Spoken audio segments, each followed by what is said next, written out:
Going to be great. We have a really good lineup tonight.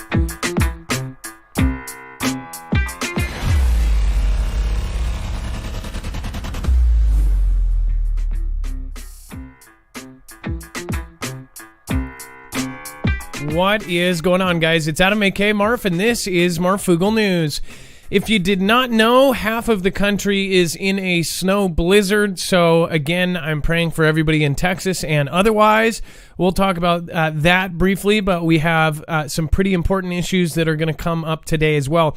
This is a live call-in show, so remember, the number is 224-400-MARF, and also remember, anything can happen, so just be patient with us. Now, just a reminder, nothing in this show should be considered legal, medical, or financial advice. The views of the callers can differ considerably and do not necessarily reflect the opinions of myself, Dex, or anyone else that works with the show, including the mods. You should always do your own research and consult with professionals. The internet is full of fake news, so please take everything with a grain of salt. If you're not getting notifications from the algorithm gods on any of these platforms, which again, DLive is actually really good about that, you can always get ours at marfooglenews.com. You can sign up for these. And then just a reminder, today's show is brought to you by NordVPN. Please use the code Marfoogle not only to save money, but to also help the channel out with a small commission. It doesn't hurt you and it helps us. marfooglenews.com/VPN. Protect yourself against cyber threats. All right, and tonight you can actually follow along if you've never been to any of my shows. We actually take the time to back up everything we say with a source, a bibliography of sorts, so you know that you're not getting fake news, or you know where it's coming from. So if you go to our website, marfooglenews.com, on a second device, you can actually follow along or retrospectively go back. Go to the final scene, just very easy to navigate. Just look for this thumbnail. And then once you click on that, you'll see that every single tweet, every single video, every single archive document is going to be there, so you know exactly where it's coming from. And if we say anything that is rumor or opinion, we make sure to clarify. So if there's any callers, that will be at the end of the page. And then if you want to support us in any way, you can do so. On the right side of the page, we have our Amazon box. If you click that box, it will take you and let you shop through our link. It doesn't cost you anything extra, and if you're already doing it, then you help the channel as well. Or you can just scan this QR code right now, or you can even do PayPal. We are completely independent. We do not have a multi-channel network. We don't have a backup. We don't have corporate ties or anything. So it really does help that you guys are helping us. We are trying to build our own platform, so it is much appreciated. All right, and then web-only content will be there as well. Dex, I'm going to bring you in, and then we're going to talk about planet Earth, its quietest in decades, as lockdowns reduce seismic noise. Dex, how are you doing tonight? Dex is my internet brother, my co-host, and he'll be on the phones at 224-400-MARF. What's going on, Dex? Well, hello, Adam, and hello, Foogle fam. I'm doing well. So, planet Earth is its quietest. They're actually talking about the noise that satellites pick up and from outside the planet. Maybe they wanted us to be quiet so the aliens wouldn't see us. I don't know. But it says that ambient noise generated by human activity, such as travel and machinery, dropped by 50% last year, researchers find it. It says that Earth had its quietest period in decades during 2020 as the CV significantly reduced human activity and its impact on the planet's crust, according to scientists working on a global study. An international group of seismologists from 33 countries measured a drop of up to 50% in so-called ambient noise generated by humans traveling and factories humming after lockdowns came into force around the world. Isn't that kind of weird? I've always had some weird theories that, those kind of theories you don't talk about and you don't tell your friends because they'll think you're nuts. But what if the 5 or 6 people in charge of the world are like, we have to bring, they're trying to save the world and bring seismic activity to a halt or something because they know of something that we don't. We're going to be shaking the world. Maybe that's why they won't let the Seahawks play. I don't know. Or at least that's why they stopped them for a while. Let's go over to the chat. What do you guys think? This is kind of weird. It says the team, which included experts from the Swiss Seismological Service at ETH Zurich, a university, measured lower noise levels at 185 of the 268 seismic stations analyzed around the world. Pretty weird. Thank you, Mystic Misfit, for being here. Out of the Woods, Chance Paladin, Renegade PD, DFW Jackie, Mama of 6, Priscilla R, Lisa K 23 over on DLive, Nelly 14, Maui Racing Realtor, and Tartan Granny. Thank you so much for being here, guys. And Sateman, thank you for following. It's always nice to have you guys. And if you do see somebody follow, like Red Dress, Quiet Pill, or Sateman, make sure to welcome them and let them know that how the Foogle Fam chat works and how we push each other up and not down. Including on creators. We don't talk smack about other creators. We don't talk smack about anybody. Again, that is kind of basic rules here. And then thank you over on YouTube. Looks like people are still flowing in. There's about 1.2 thousand people in so far, so thank you all for coming. Skyfall, 420 Play Gaming, Katie. Intro. Yeah, we'll just push the intro for no reason. We'll just do it randomly to keep you awake. Yeah. Okay. Urban ambient noise fell up to 50% at some measuring stations during the tightest lockdown weeks as buses and train services were reduced, aircraft grounded, and factories shuttered. It said it made it much quieter than Christmas, traditionally the quietest time of the year. See, I thought it was the happiest time of the year, but apparently last year it was the quietest. What do you think about this? Do you think that they have a second reason for that, or do you think it's just a coincidence? According to how many people were locked down. It is weird to think of this, though, that every single country in the world was basically shut down. Is that nuts or what?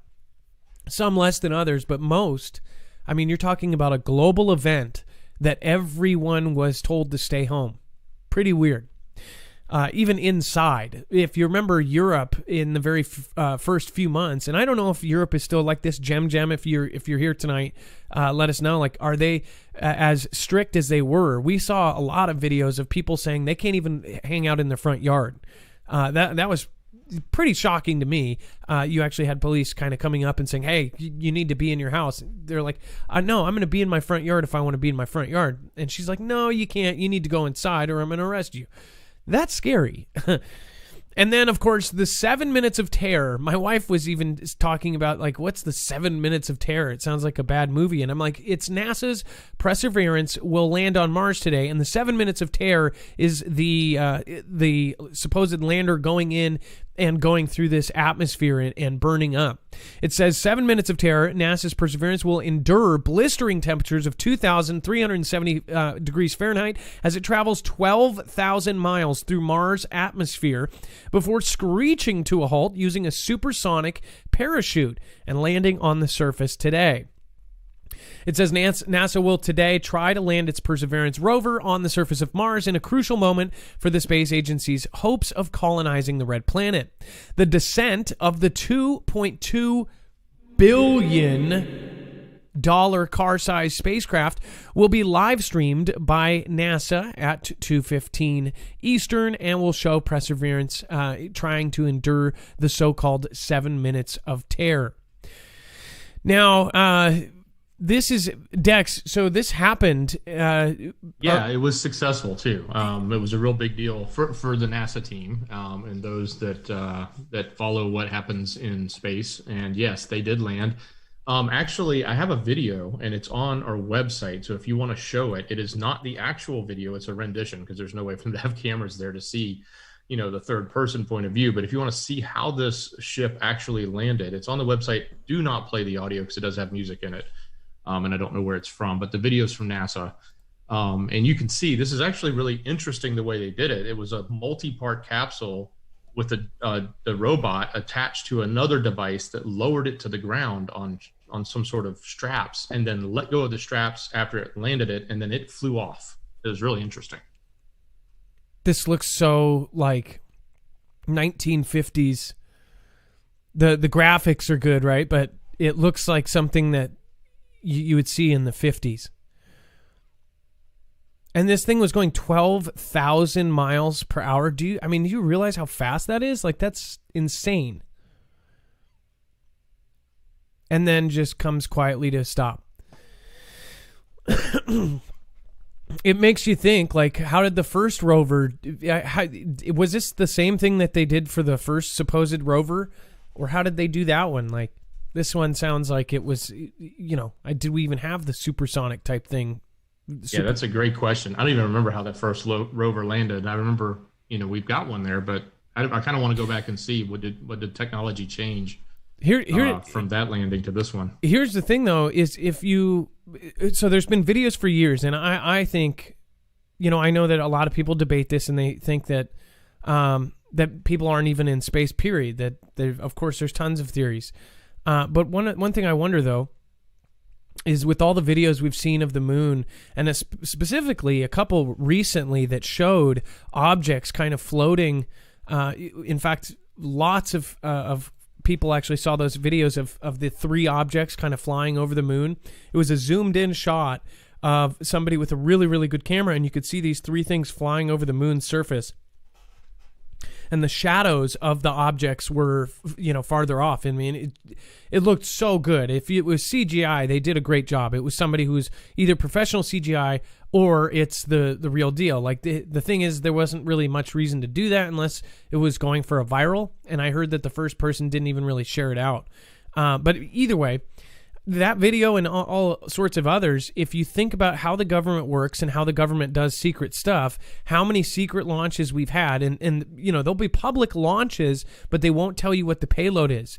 Me and Dex were tracking those payloads because obviously we had many events that were really weird, like not Apophis, but a different one, the one that came by and we all saw. Dex, if you remember the name, the two-tailed comet that we saw. And then the one before that they said was going to be the event of a century and was getting brighter and brighter and brighter. And then all of a sudden just started breaking up. It was like on a Tuesday. This thing's millions and millions of years old. On a Tuesday, we're like, oh, it's going to be the brightest thing we've ever seen. It's going to go right by Earth. It's going to be bright as the moon in the night sky. And then the next day they're like, oh, it just magically broke up. And real time, we saw this thing break up. Dex and I tracked the secret launches about the exact time that our supposed rockets and how fast they can go and how long it would take to get the distance they said it was at. And we tracked it back, and it matched a perfect secret launch of, again, a public launch of a secret payload by SpaceX. So I thought it was kind of weird, considering all the things that we know for a fact. They're making Hammer, hypervelocity asteroid and mitigation emergency response vehicle, basically a nuke on a rocket. They had Hayabusa, they had Bennu, they had all of these things at the same time as we had SpaceX, and then of course we had the Space Force put into play. For what reason? We had the DoD come out and say that the other countries like China and Russia are weaponizing space. So we saw a lot of really crazy stuff happen all at the same time.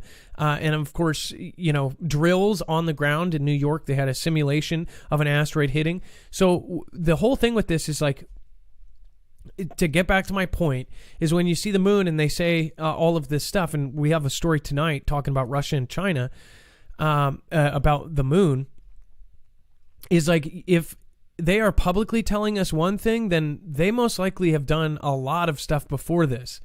Of course, specifically this story that's coming up in just a second here, there's, is there already things on Mars? If it is even true that they are even doing this, right? But is there people on Mars? And is their whole basis on moons? We've seen records of, planetary, or I'm sorry, extraterrestrial soldiers, and they're not aliens. They're people that are not on Earth. And there's terrestrial or extraterrestrial, and again, these were people that were soldiers on the pay grade, but not on Earth for some reason. So we've seen all that kind of stuff, and it makes you think, how long have they done this kind of stuff? And is there more stuff going on above our heads than we know about? So this is, again, some crazy, crazy stuff here. If it is a real thing, that's up to you. Everybody has an opinion on that. And what's funny is secretly, there's a lot more people that disbelieve in it than you think. And then it says Russia and China ready to sign historic deal to build first moon base after snubbing U.S. in new space race. It says Russia is set to sign a memorandum of understanding with China to collaborate on an international lunar base, seeing that the U.S. is snubbed again. It says the countries are set to join forces to create China's brainchild, the International Lunar Research Stations, or the ILRS, the latest build in the space race saga, which brings another blow to America's aspirations. Think about this. China is going to have a base above us every night. If this is all true, right? Have you thought about that, Dex? We're actually going to have a China military base of Russia and China flying over us. Who knows? They might even do some sort of publicity stunt where we see on the moon a big, Chinese and Russia flag. How crazy is this world that we live in right now? Yeah, that's crazy. And to think that we had aspirations to get there quickly. I wonder if we will continue those. I mean, it seems like some of that's been pulled back, or at least the sentiment has been pulled back from our leadership now. But I hope that we actually push forward and don't give up our potential position to actually have a place on the moon and to just cede it to our adversaries, right? Exactly. Well, I'm going to go over to the chat here. Hey, Paul. Hey, Unplug It. Robert Estertine. Thank you guys all for coming here. Kevin Gebring. We've got Bailey Stoner, Dana Laborde, Channel Jammer. Thanks for modding. Judith Shaw, Smokey Blazer, Gracie. What's going on? Let's see here. We've got Jammer. Geez, are you the only mod tonight? Once again. All right. Thank you for doing that. Skyfall, 420 Play Gaming. Let's see here. Rutherford Maplethrope. Sorry for butchering your name. Thank you guys all for being here. And then Sylvia Mendoza, old school. Hey, thank you for coming tonight. Sarah Kay, Peggy Neal. I appreciate all you guys coming tonight. What do you guys think that this is all about? Do you think that we're actually going to have a Chinese-Russian base there? I mean, as far as what they are telling us, that's what they say. And that's kind of crazy to think about. And they say it's a research station, but they also said that about the Spratly Islands. So who knows? And we know from patents, just from our own stuff, that they now have lasers that could actually fire from the moon. So that's kind of a crazy thought. It says the purpose of the ILRS is to create a long-term robotic presence on the moon by the start of the next decade, before eventually establishing a sustained human presence. And an order of government of the Russian Federation detailing the scheme was published on February 11th, but, quote, the date to sign the above-mentioned MOU has not been determined yet and is currently being discussed with the Chinese partners. It says the moon has not been visited by humans since December 1972, which is why a lot of people have a super problem with this. You're saying since we've had advanced computers, we have not gone back. But before, when the strongest computer is the equivalent of today's birthday card chip that sings the Frozen Let It Go, how have we not gone back since 1972? It doesn't make any sense. And then all of a sudden there's money in it? You would think that they would be grabbing that money way, way earlier. That's why I don't believe that it's all about money. I think it is about a mission to do something. They know of something that they will never tell us. They'll never tell the public. They're never going to panic us if something was going to go down. They would just do it. And they would of course, have their top tier people. There are a good example of this is, these people are on different levels than you and I. Even Ted Cruz is actually getting criticism right now because during his state freeze, everybody in Texas is freezing and of course perishing, and him and his family go, we're just going to go to Cancun. Now, a lot of people love Ted Cruz, and again, he's been one of the only vocal people for things like freedom of speech and this and that, but man, what a dumb decision to do that right now out of all times, and then to say, hey, it's freezing here, we're going to Cancun. I don't understand that, but that's these people at that level are a totally different level from you and I. We can't just pack up and go to Cancun when it gets cold. We can't just pack up and go to the moon if the world is in trouble. And if something was going to happen to the Earth, if, say, it was the end, or, say, in 12 years from now, oxygen was going to run out for some reason, some crazy thing like a Earth phenomenon, and lava started spewing out everywhere, and Yellowstone blew up or something and totally covered the Earth in ash. We couldn't leave, but there are certain people that would, or at least try, right? So I think it's super weird, this whole thing. Why all of a sudden it came up, and it was before, and then the previous admin to this, even two back, Obama's term, they actually kind of dismantled NASA, and they thought, it's we don't need this, and then all of a sudden we need it, and we need SpaceX, and we need Blue Origin. Every rich person is now focused on space. It's weird. Nobody else thinks that. It makes you wonder, like, we did something back in the 60s to make us want to go to the moon, right? And something must have happened between then and the last few years that sort of told us to hold back, right? Or don't do anything and keep everything real close to Earth. Like, I don't know if it was a force, somebody in power, some extra terrestrial power telling us not to do it, and now all of a sudden we're doing it, right? We've made this complete about face because we did everything like that back in the 70s or the 60s, and now all of a sudden we're doing everything again just like that. You said it's a big shift. Something caused us not to do that. Something caused us to defund that. Something caused us to say, well, we're not going to go beyond low Earth orbit. It's just weird. I mean, it gives credence and it gives fuel to the people that do not believe in space. It helps their side of things. I mean, they're not transparent about everything. They're, in fact, the opposite of transparent about a lot of things. And we know for a fact throughout all of history that big government has hidden so much stuff from us. And that's the thing, that once you wake up, really waking up is just questioning everything the governments are doing, because you don't know what is truth and what is not. Because if you look at history, half of it is all kind of wag the dog, fake stories. I mean, they have actually made, videos pretending to do something, and we know that for a fact.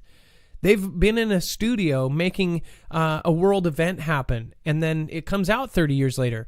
And then you think 30 years later, fast forward to now, and you go, oh, they wouldn't do that now. Why not? You don't think that they would do that kind of stuff now? I do. I don't know what you guys think. Gone Girl 777, I'm staying right here where God put me. Gone Girl, thank you so much for your support. Again, thank you for supporting independent. M. Menching says, missed you over the last 6 days. M. Menching, I want to say you tweeted or commented to me or DM'd me. Thank you. In fact, I want to say you're one of the people that reached out when my brother-in-law was stuck, or at least tried to help. And Peaceful Waters reached out and helped, tried to help as well. Thank you so much. I appreciate you, Aaron, and you have... I just hope you are blessed tonight and every night. Miss Me You Too, thank you so much for the lemons. Groovy R333, thank you so much. Judith Star, I appreciate you guys. Thank you over on YouTube. Lots of great people in the chat. Gracie, hello. Lance Grover. All right, and then let's get our... remember to call in. It is 2244-00-MARF. Again, that is 2244-00-MARF. It looks like we have the Bones and Tubbs show talking about the Russian moon base. And then while you get Bones and Tubbs on, I will load up this video here. Bones and Tubbs, what is going on? Hey, Marf, how's it going? Good. How are you doing? Pretty good. I'm actually surprised I got on tonight. I just saw that you went live, and I managed to get through on the first random try. That's awesome. Well, it's nice to talk to you. What do we have here? You wanted to talk about the Russian moon base, and then we've got your channel here. I had a few questions. I've been watching your shows for the last couple of weeks. It's been a while since I called in, but with all this space warmongering, I wondered the other day when I was watching your show, have you ever seen the documentary Above Majestic? I've seen parts of it. In fact, when it came out, because it has all the people like Sather and David Wilcock and all of those guys. I've only seen clips of it, the clips that are on YouTube. So no. Okay, what did you think about it? I mean, I saw at least, a good couple 10-minute clips, and I thought it was really well put together. But I couldn't tell you like I watched the whole thing. No. Yeah, they basically tie together all of the I don't know, I wouldn't say every conspiracy, but it's a good amount of them, right? Like I want to say it starts off with Donald Rumsfeld's speech on September 10th, 2001, talking about the $2.3 trillion that were missing. And then something very important happened the next day that we won't talk about. Yes, September. We always say September of 2001. Yeah. But he goes through and it details a number of those times where all these trillions of dollars went missing. And it's basically trying to say that all of that went to fund this, the Black Space Project, or, Space Force, or whatever they're trying to admit it is now. I don't know where this lies with all these other countries. I feel like it, to me, and I'm curious to see what you think. Do you think it's all warmongering to say that these countries are actually fighting about these things, or are they all in the same basket if we already joined like a one world government? And it's all theater, or what do you think it's all legitimate? Here's the thing. I think that it will happen, and it might be theater on some level, but at the same time, you have to realize the people above, they're going to be safe. They're going to have their place. And we've seen in the past where certain powers paid for both sides. If you look at some of the families that run things now, they actually paid during the civil conflict, during WW1, during WW2. There were parties that were funding, weapons and things on both sides and prospering from the sales and things that were going on. So I don't think that it would be. I think it will happen. I 100% think we're going to have one. But does that mean, it's not part of this whole theater play? I think it's both. Yeah. I only asked that. I don't know. It's just, it seems like for this type of level of movement off planet, they would have to have massive cooperation. And I know they want depopulation and all that. And I also agree with your theory you've talked about Yellowstone, or maybe an impact or a giant earthquake or a pole shift or something that they're trying to get off the planet. Like, I get that too. But it seems like we're operating on two different scripts. One's real, and there's one that we live through. It's kind of like Plato's cave. That's a good way to put it. So we don't know what's true. And that's the point of my show. It's like we just keep asking questions and we never stop. That's the thing. We just have to keep talking about it and keep putting the little pieces together. And that's the thing when you start... Yeah, question everything all the time. And you can link stuff and people go, well, why are you linking all this stuff? Because later on it ends up happening and you go, we linked this up. That's why you have to look at everything under that kind of perspective. Because when you go back, you end up saying it was right there in front of us. We just didn't look at what was written on the wall. Right now, it's all written on the wall. Yeah. It seems like to me there's multiple things. It seems like it's all in your face. Well, what if all are true, like A, B, C, and D are true, say something's heading towards Earth, and because of it, they know certain areas are going to be destroyed, and countries at the same time are going to take advantage of that, and that's going to be the time they're going to make their move to grab the rest of the land. Or so that's when, say China would take number one spot and use the events that are going to happen as an advantage. Use that to their advantage then take advantage of people being without power or this or that. And they mobilize and they're ready for it. I had two other things real quick. I don't want to keep you. I know you got other callers. To that note, what do you think about the Chinese ghost cities? That's always, see, and that's another theory too. So if, by the way, to anyone new that has never seen our shows covering the ghost cities, there are thousands. In fact, I remember it's over 1 million units, thousands of skyscraper buildings built with no one living in them. And, of course, they have made replica cities. So they've made a small Paris. They've made a small New York. They've made a small Statue of Liberty. They've made a small France. They've made a small Las Vegas. They've made a small Sphinx. They've made all this stuff to replicate famous cities all over the world. And it's just sitting there uninhabited. And some theorize, and I've always had it in the back of my head, that what if after everything happens and some horrible event happens that they know about, that there's no stopping, like, you know, something takes out half of the planet, all of the people that are in the know would move to these cities and still be, you know, they would still have this relative level of comfort because they're in these ghost cities that were made specifically for them. And people are buying them and not living in them.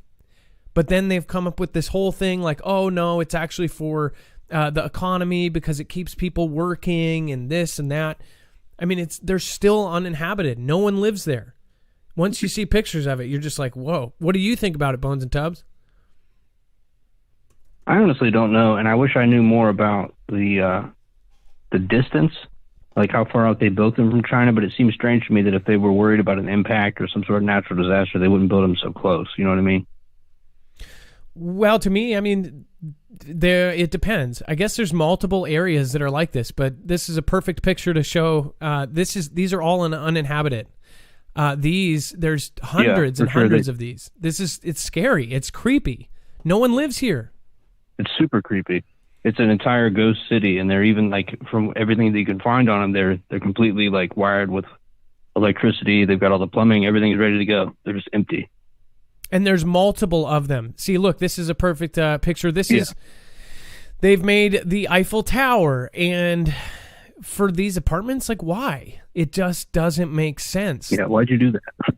Why? It makes zero sense, and it is seriously, it's very unnerving. But it also seems like these cities are farther out. Like Ordo, I believe, is farther out. But if somebody knows the geographics of it, make sure to, you know, chat or comment down below what you think. And are these farther out? I mean, look at this. Abandoned villas. And then people buy these. What are they? What are they for? Are they for later? When this is this right. area of the planet is okay and the rest is not? It's just super, super weird. It's wild. I have one last thing for you if I have time. Yeah, go ahead.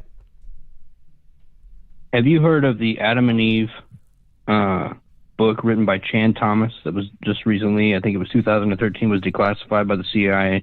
Yes, we've covered it. In fact, we've had many callers kind of bring it up, and we've shown it many times and shared it. In fact, since you shared it tonight, we will attach it on our website for tonight. If you haven't seen this, of course, all you have to kind of do is, this is CIA.gov. This is from the actual CIA.gov. And you can go right here, and we'll link this. This was a Freedom of Information Act electronic reading room piece here. You can go in, and it's got tons of crazy, crazy stuff in there. Yeah, we've covered it, and we did a kind of a half show on it, actually, because we had about 3 or 4 callers go over what they knew about it. What do you think about it? Sorry, my phone just cut out. And I remember you mentioning it, actually. I just wanted to bring it up. I had watched a video this week where someone had compared the supposed author, Chan Thomas, to basically like a Western version of Lao Tzu. I don't know if you've seen any of Lao Tzu's. It's like you'll have memes or like really simple but powerful sayings, Asiatic in nature, and they're quoted to Lao Tzu. Well, Lao Tzu supposedly never existed. It means old sage. His name means old sage or old infant, old baby. Supposedly he was never real. Now they're trying to say in this Red Pill show that I watched that he didn't actually exist. His name transfers into something like Shining Star. And they're saying that it was basically like a CIA or some sort of government admission into what they think is actually going to happen. And just to remind you, you definitely want to watch a couple videos on this because this is a huge kind of a subject here. Some of the questions is, why was it classified in the first place? If it's just all, fake and fictional and all this, why was it classified? Why is it sanitized now where it's missing a lot of the stuff?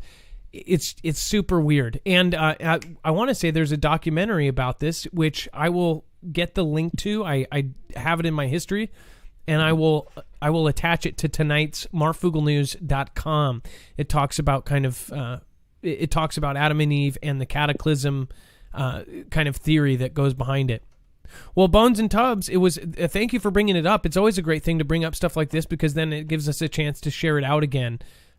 This is a really interesting read and a super interesting subject. We could do a whole show on it. But again, it's pretty big stuff here. Well, thank you for letting me on. I appreciate it. I love all your work. Thank you to you and Dax, and I hope everything's good with your family. It's kind of nice to think about it because the Adam and Eve story could even be tied into this whole everybody leaving the planet thing, if there's legitimacy to it, which I think there is. Which I think is it Suspicious Observers that talks about this? I want to say it is. But that's where I learned about it first, and then I saw it on your channel. That's part of what I was talking about as well. I will make sure to link that so everybody can go and look at it. It's a good hour that you need to spend to get the kind of basics, but once you got it, it's pretty simple stuff. I mean, it's pretty scary, actually. All right, well, thank you, Bones and Tubbs. You are appreciated, and thank you so much for calling in. Again, call in anytime. I'm going to show your channel. Please love Mob Bones and Tubbs. We support our Foogle fam. We are here to support other creators, and I'm sure that it will not take you more than a second to go do so. It surpassed 1,000. That was Bones and Tubbs show. Thank you so much. Let's see here. Looks like they're putting more effort into their podcasts. If you guys go and help them out, it would be helping all of us out. We really need to support each other and push each other up. It is a big deal for us to make sure that we're helping and supporting as many creators as possible. The Adam and Eve stuff is some pretty huge stuff to go over. 3,000 watching over on YouTube. Thank you so much for joining us tonight. And it went up very quickly. It sounds like a lot of people did not get notifications at first. So thank you for... I know that most of you actually type in our name to find the show every night. So thank you. We are going to try to get more consistent. We want to bring on more people as far as staff. That is why that's again why we are trying to do things. If we had maybe another one or two people, we could do more consistent shows at this level, but it's a lot harder. It's not, we don't just get on, we actually prepare each and every show and make sure that everything can be backed up and everything has a source and a bibliography so you know where your information is coming from. All right. Getting into it, NATO to increase troops in Iraq from 500 to 4,000 amid Daesh resurgence, Stoltenberg says. In January 2020, the Iraqi parliament voted the demand... Wait, hold on. Wait.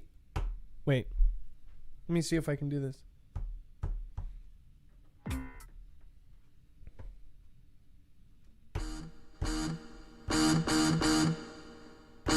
Yeah, that's what I'll do.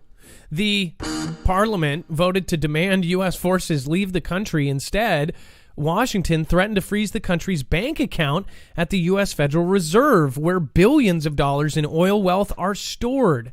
It says the head of the North Atlantic Alliance announced on Thursday that the number of troops from NATO countries in would increase eightfold from 500 to 4,000, ostensibly in an attempt to keep a lid on Daesh. So what's crazy is over the last admin, we had basically nothing happen.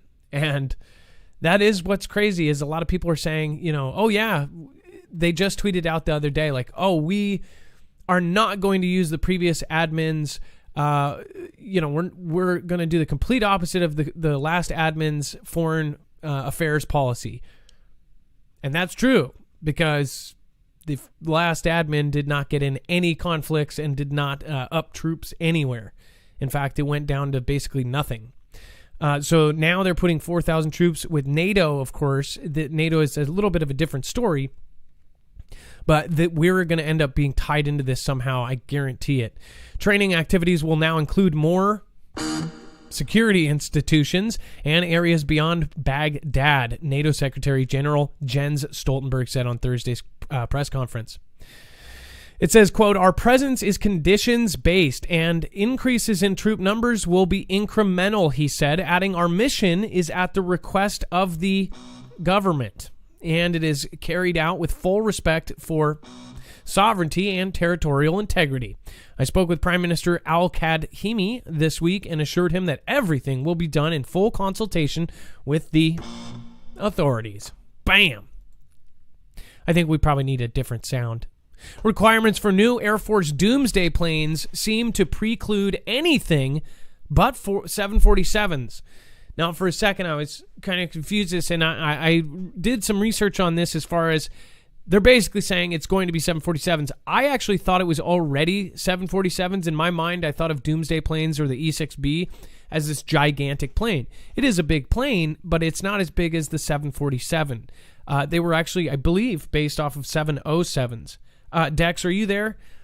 I don't know if you read any deeper into this after we talked about this, but the Doomsday plane, if it goes onto a bigger jumbo jet, they're going to keep kind of the same layout, but these things are going to be gigantic. Well, I think that basically they're saying the 747 is about as big as it gets, and that's what they need. And they want it to be that big or bigger, right? What I didn't get is... They don't want them to get smaller. Well, I know, and what I didn't get is the whole debate about it. Like, why would it matter if we knew what kind of plane... What else would it be? You know, they were saying, oh, it has to be this plane. It's like, of course it is. What other kind of vehicle would it be? Well, then I guess that just makes it that there's only one bidder now instead of having multiple bidders. They can sort of enforce, well, we don't need multiple bidders. We're just going to go to Boeing. I guess. That's just kind of... There was this whole big thing about it. So, obviously, we need more Doomsday planes, and they're talking about this. And it says the Air Force is pushing ahead with its Survivable Airborne Operations Center program, or SAOC, to replace its aging fleet of E-4B, and that's what I meant, Night Watch aircraft, also known as National Airborne Operations Centers, or NAOCs. And it says the requirements for the future SAOCs remain highly classified, but details continue to trickle out, suggesting that the aircraft that the service wants will have a similar size and general layout, including 4 engines to the existing Boeing 747-based E-4Bs. It says it is not based on a jumbo jet airframe itself. It says the Air Force Life Cycle Management Centers, or the AFLCMC's, Presidential Airlift Directorate, which is overseeing the SAOC, issued a new contracting notice regarding the program February 17th. It says, quote, "The government intends to continue to pursue a full and open acquisition strategy for the entire weapon system using a very large platform." So this, I like how they say it's considered a weapon system, because this thing would control everything that we have. This plane, when it's up, it controls the entire military. I mean, they can control all the missiles. They can control everything. They can control all of the online anti-air, everything. I had a friend that basically got to spend 3 days on one for a documentary, and he was doing filming for this thing, basically talking about the Doomsday planes, and he said it was the most amazing thing he's ever seen. There's also little parts of it that he couldn't even enter, that are top secret, literally top secret inside the plane, that you don't even see. There's even secret little compartments. There's secret little rooms. Super just so just in case somebody came in and somehow when it was on the runway and people were in there, if they came in and tried to hijack it, there's actual secret little passageways, all sorts of weird things that are not declassified. So I'm fascinated with these. I don't know if you guys have a fascination with the Doomsday plane, but its whole job would be to be up in the air, and it would be up in the air indefinitely. It can fuel in the sky. In fact, a fuel tanker would be in the sky and fuel it and just keep it going. It's kind of like that movie. It's kind of like the show where the plane is flying around Earth, trying to escape the sun. It was on Netflix a couple years back. But basically, they could just keep flying around the Earth indefinitely as long as they had other planes coming up with fuel. And they can control all of the communications in the entire country.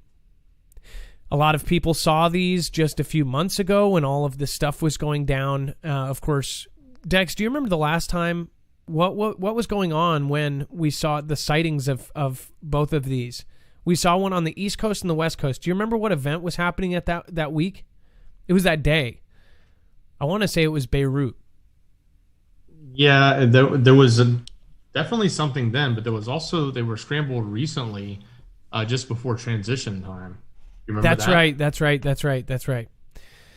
So that's right, because everybody was on edge thinking something's going to go down, and who knows, something may have. That's the other thing. There are tons of events that we do not ever hear about, like the Russian submarine that got towed back in, and they said that the 14 Russian sailors that were on that top secret research submarine, they perished saving the world from a planetary catastrophe. But nothing else was ever told to us. What planetary catastrophe did these Russian sailors in a submarine, what did they prevent from happening? Still don't know. That was, again, either a general or a government official at their funerals said that to their family members, that they were brave and they died averting a planetary catastrophe. That was just last year or the year before. I think it was late 2018 or I'm sorry, late 2019 or 2020. I want to say 2019. Satellite images suggest China's new tanker aircraft is under production. So people are going to get mad. But I told you so. I actually called this, if you go back in previous shows a year and a half ago, I said we are eventually going to get evidence that China is not only mass-producing Navy, which I said, and of course now it has come true, and that's because we had military 2 years ago in our Discord telling us that they had high priorities and that the priorities were, of course, this is before China Task Force, I believe even, and they said that they are looking into China and that China is mass-producing an army, mass-producing planes, and mass-producing Navy. I said this in my shows 2 years ago, before we knew and before China surpassed us with the world's largest Navy. Remember, China just recently told their entire military, Xi Jinping itself said, get ready for conflict. The Global Times, which is their government newspaper, basically said that their soldiers were told to say goodbye to their families or to spend time with their families because we're getting close. And Xi was talking about the heavenly mandate to be number one. And then, of course, we found out in the China Task Force, that the report that went to Congress, that China is now the largest Navy in the world. If you remember, it's not a Mandela effect. Just like a year and a half ago, 2 years ago, you probably thought, oh, well, the U.S. has the strongest and the biggest military, or I'm sorry, the biggest Navy. That was true up until recently. And they're not like up by a couple ships. They're up by 100 plus. And they're mass producing more. They're making more carriers. They're making more submarines. And they're doing it in secret. The only reason we found out about the Navy and the mass production was because they actually got ground level shots of these massive production centers that were hidden from satellite photos. So you could not actually see it on satellite. This is all pretty crazy stuff. Almost 2,000 watching over on DLive. Thank you all for being here. We're coming up on 35,000 followers on DLive. Thank you all for being here. I see lots of purple Marfia badges. Thank you, Jem, Netzarim, Judy Dowell, Tesla. What do you guys think? Gone Girl, 777. Thank you. The truth is out there. Thank you. And then Gone Girl, you are number 1 so far. Zippy Moons, you are number 2. Thank you. I must have missed your comment. And Lisa K, 23, you are number 4. M mentioning you are number 5. And Deja Voodoo 22. Thank you for being number 6 there. Okay.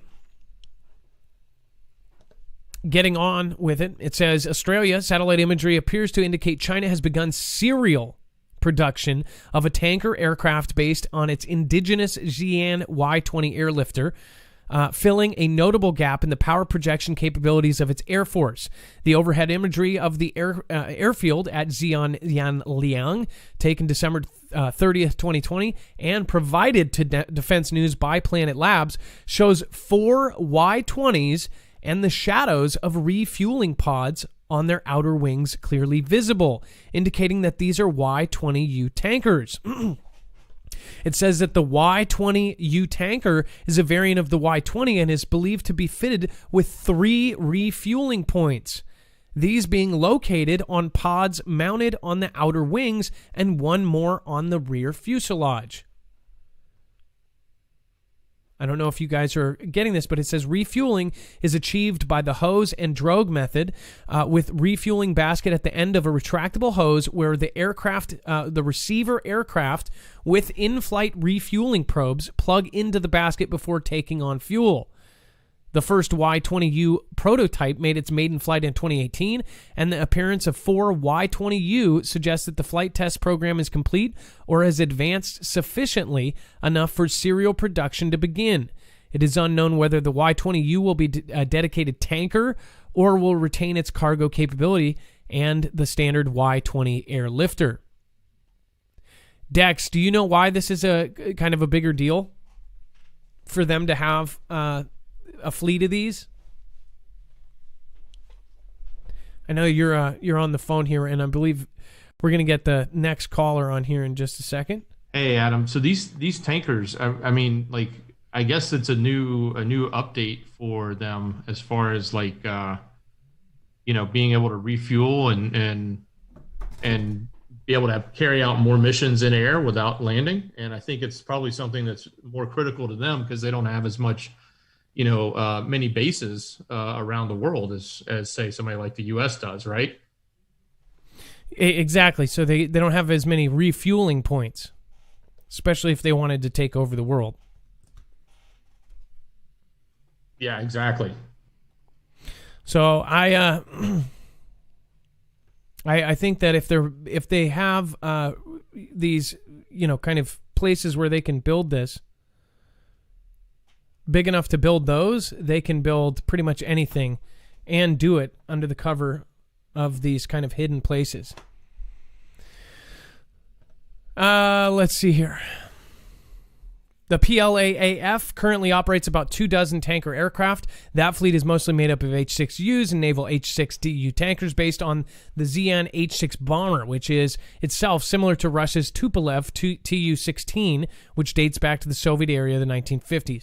So basically they're updating. They took a lot of our designs, by the way, and whoever may have hacked us got all of our designs for our jets. They actually hacked in SolarWinds, and we don't know who, again, is on the other end. They say Russia, but I think otherwise, that they hacked all 5 military branches and the Pentagon.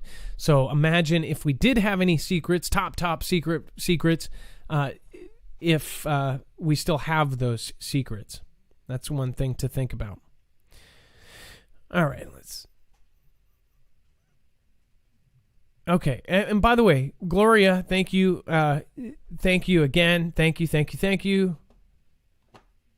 I appreciate everybody coming here tonight, and 3.2 thousand over on YouTube. Before you say anything about all of this, though, please remember, we have told you why you should be looking into an EMP shield. All it takes is just going to their website to see their qualifications here. They will protect against all 3 phases of an EMP, E1, E2, and E3, and it will protect against solar flares up to 220,000 amps.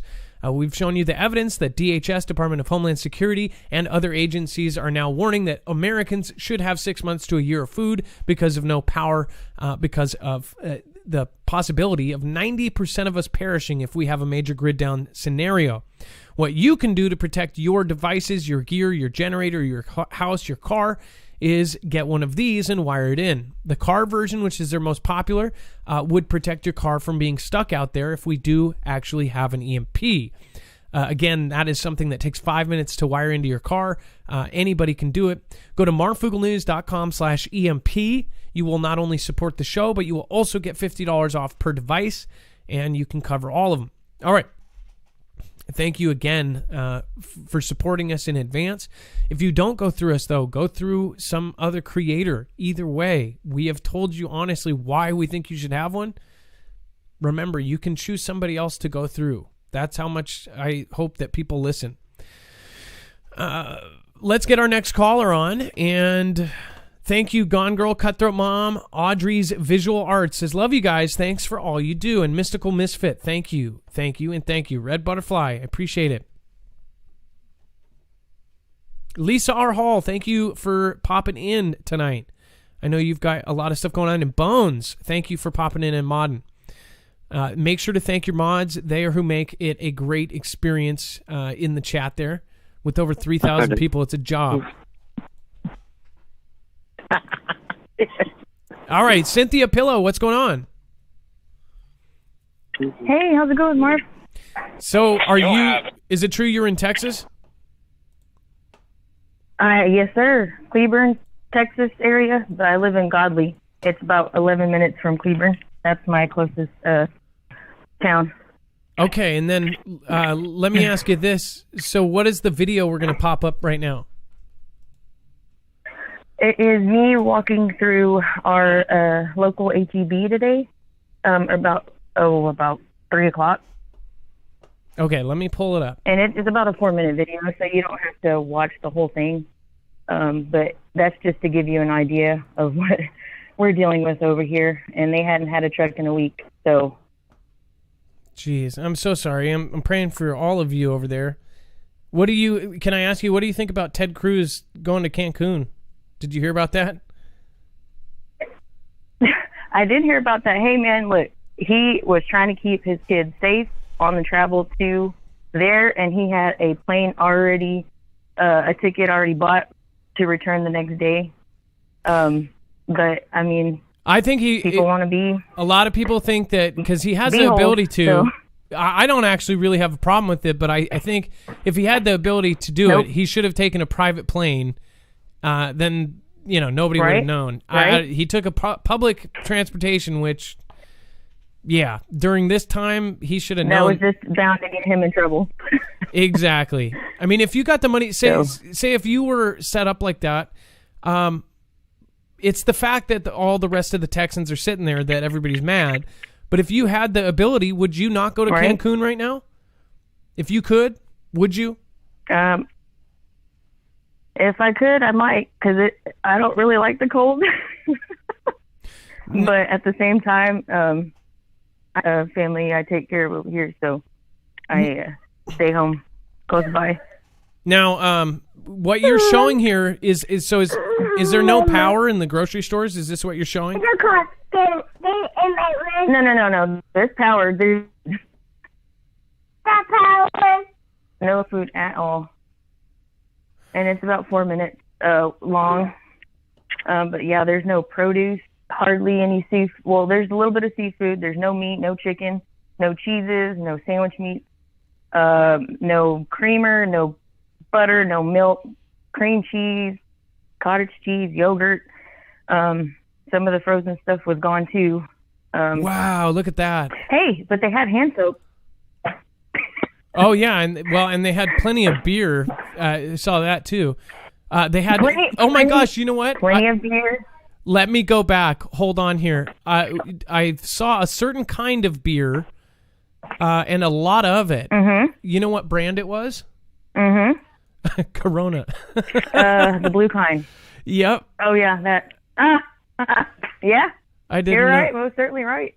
Yeah, I sure did. It was all it was all of that and nothing else. Wow, look at the deli section though. Isn't that funny when I work? Yeah, no sandwich meats, no nothing. Bacon, sausage, everything gone. I'm so sorry. So were you able to get enough to get by? Obviously there was some stuff there. It was insane. And it looks like you've got some weird cuts of meat, and then of course everything frozen. Yeah, see, look at this. Mm-hmm. There's only one kind of beer, and it's the one that nobody likes saying. The one that isn't really doing ads right now. Wow. So, yeah, it was nuts. I was like really shocked because, I mean, that's not the only grocery store that's like that. Like, we have a Kroger, we have an Albertsons, and we have a Walmart. And yesterday I was lucky and I found water at Walmart, and that was the first time in like 5 days. And so I grabbed what I could. I gave some to a friend, and thankfully my sister had her water turned back on yesterday. She lives in Cleburne. But like everybody else, I have friends that live in Alvarado, that have been out of water the same amount of time as I have, and I've barely had power for 2 full days now. Wow, that is really incredible. And of course, there's all sorts of debates going on about why this happened, but the point is we should all be prepared for the next time it happens, and this could happen anywhere. That's why we say, this could happen to you. Yeah. Any state could have this same thing happen. Yeah, and actually thanks to you for the last year and my sister, really, I've been prepping. So I was prepared with food and everything. I did stop with water. I wish I hadn't, because we don't have water right now. There is also a little about 45-second video on my channel as well of just showing you like snow, taking the snow off my trampoline with my 5-year-old and my husband just to melt snow to flush my toilet. Oh my gosh. So like, and it was cold, and like, so that was the last of our snow that we have that we can get, because I have 2 to 3 dogs and 2 of them are big, and I do not want to scoop up the snow from my backyard. Oh man. So, but so there's just a little gist to that with the snow. But we're doing what we can. It was really cold whenever they kept turning off our power, and then it was off for days, because I have a father-in-law we take care of, and then my 2 kids and my husband, he works. So we're doing what we can. Well, Cynthia, thank you so much for calling in my sister and checking in, and thank you for taking that video. I would like for you to just shout out my sister, and my sister to say hi to you, because she's the one that introduced me to you, if you don't mind. No, let me say hi. Hi, Marfoogle. Hi, what's your name? Or what's your screen name? Or my name is Amanda. Well, it's nice to meet you. Amanda Lynn Brazier. It's nice to meet you, Amanda. How are you doing? That's my name. Hey, thank you, seriously, for bringing somebody to my channel, and that's what I've asked every single person. So you basically brought a family member in, so thank you so much. I bring a lot of people to you. I make everybody I know listen to this. But hey, by the way, Amanda, that you are exactly what I'm talking about to any smaller creator. One of you is worth 100 just subscribers that kind of just push subscribe. Your subscriber numbers should not count. Those are each one is a human being. If I have somebody like you that's watching and sharing to everybody they know, you are the one of the most valuable people to me, because you actually spread our reach to everybody you know. So I just want to say thank you, and I from the bottom of my heart really appreciate it. I really, really appreciate you saying that. I really just try to open people's eyes, man, because we need to stick together as humanity. As humanity, we need to stick together. This is terrible things that are going on. We got so much to deal with. There's stuff coming at us from all angles, and we need to stick together as people. We really do. Absolutely. Amanda, thank you so much. And Cynthia, I appreciate you, and I hope that everybody mobs your channel here. Cynthia Pillow will put her link on the website on marfooglenews.com. Be safe, be prepared, and marf out, okay? Yep, thank you again. All right, bye-bye. God bless. Yes, sir. God bless. God bless you. Nice to meet you, Amanda. That was Cynthia Pillow, and again, you can reach her by either just typing that in or by going to our website. I will check on it by the end of the show and see if anybody popped over. Maybe go to the No Food in HEB and leave a comment, and I will do so as well. So I hope that with 3,000 people watching that we can help them. Here's the deal why I think love mobs are important to at least get people to 1,000 is because once they get to 1,000, they can live stream from their phone. That was a video that they took, but to actually do that, to catch live things happening, they made a new rule after the NZ event. NZ, if you don't know what that is, again, that's something that was basically deleted off the internet. After that, they made a rule where you had to have 1,000 subscribers. So it's also a double whammy. You also get to that point where you can monetize your content, and really you have to be monetized for anybody to find you on YouTube, because YouTube made a decision to only push monetized content. In fact, so much so that they changed terms of service. So even if you have 20 subscribers, they can put ads on your channel, but you don't control it and you don't get the benefit of it. So lots of crazy stuff there, but just make sure to go help people like this that are videotaping and getting things on their channel, because we need to have those people making more content and videoing everything around us, so we have this network all over the place with eyes and ears everywhere. Jay Fugel fan, thank you so much. I love you, Adam. So glad you are not freezing too. We were. I'm so glad. I'm very blessed that it went over us, and that's why I say I feel guilty for everybody that was way worse off. Yes, stores bare here in Texas. Gone Girl is in Texas. Gone Girl, you are also somebody I've been praying for. I've been praying for everybody that's over there. And then Vol Vid Finner, thank you so much for following. Welcome. Barefoot Lass says prayers for all affected by this terrible deep freeze. Thank you, Barefoot Lass. I really appreciate that. And then Able Bodied, it's nice to see you again. You're here almost every show. You've been here for 3 years. If you don't know Able Bodied story, that is a great show. She called in and we ended up talking for 45 minutes. She was in Hurricane Katrina. She saw real martial law, and we had a huge discussion about it, because people just about it last year were saying they wanted martial law and that it was a good thing. It is not. And if you hear it from somebody like Able Bodied, you know why. It says, consider 5 million customers without power is more like 1.5 million cold family members. Please get a generator with stimulus. That is probably the best advice I have heard in all of my comments. Able Body says use that stimulus to go buy a generator. That is seriously the best advice you could possibly give. Texas price for lodging necessities skyrocket amid storm. Now that's BS. That's straight up bull. It says hotel rooms for $1,000 a night. Gasoline prices spiking, even bottled water prices doubling or tripling overnight. Officials in Texas say the winter storm that knocked out power and water to millions of residents is providing an opportunity for some unscrupulous merchants to take advantage of the situation by charging exorbitant prices for essential supplies.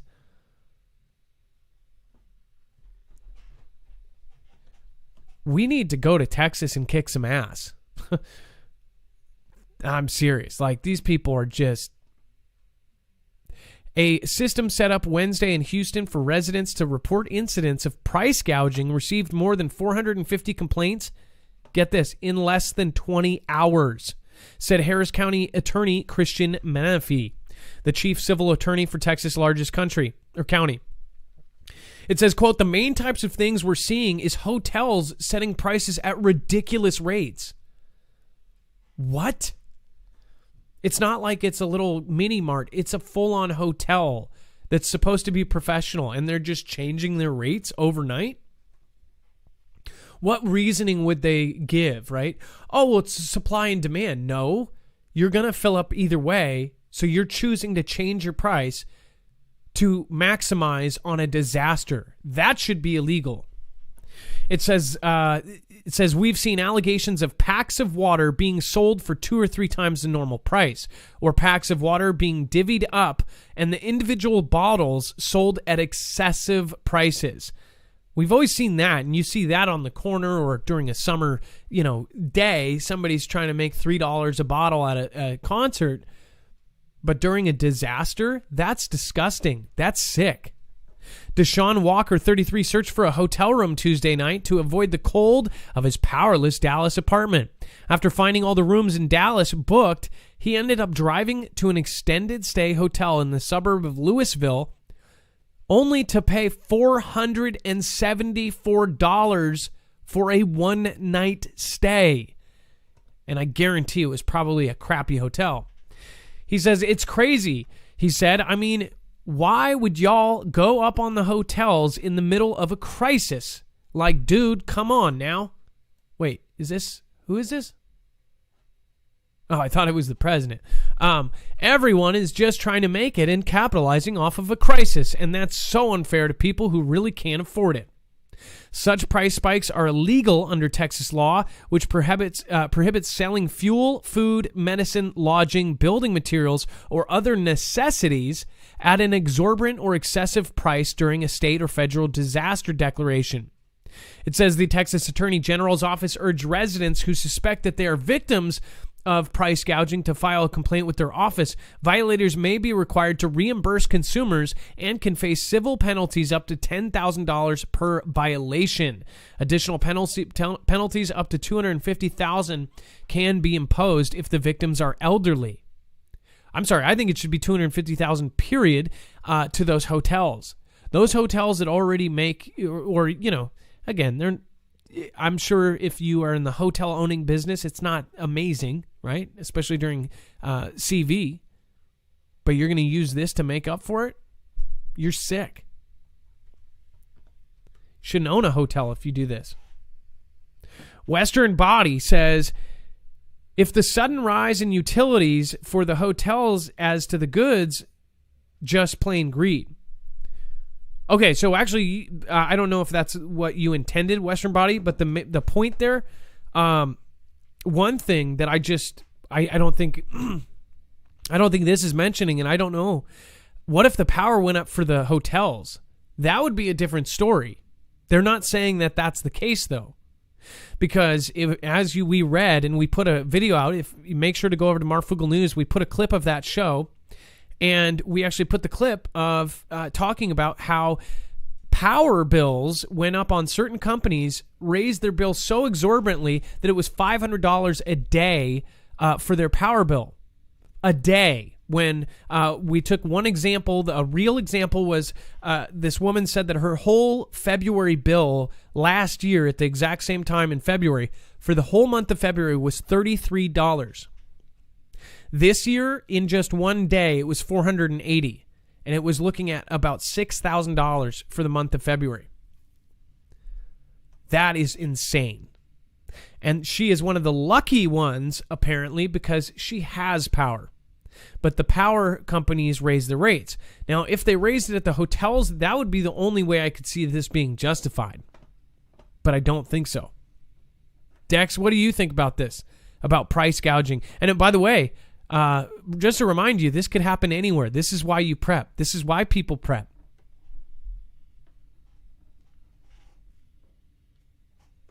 And hey, Adam, go. I'm here. So you're talking about price gouging? Sorry, I was on the phone. Yes, and Texas and how we mentioned the power went up.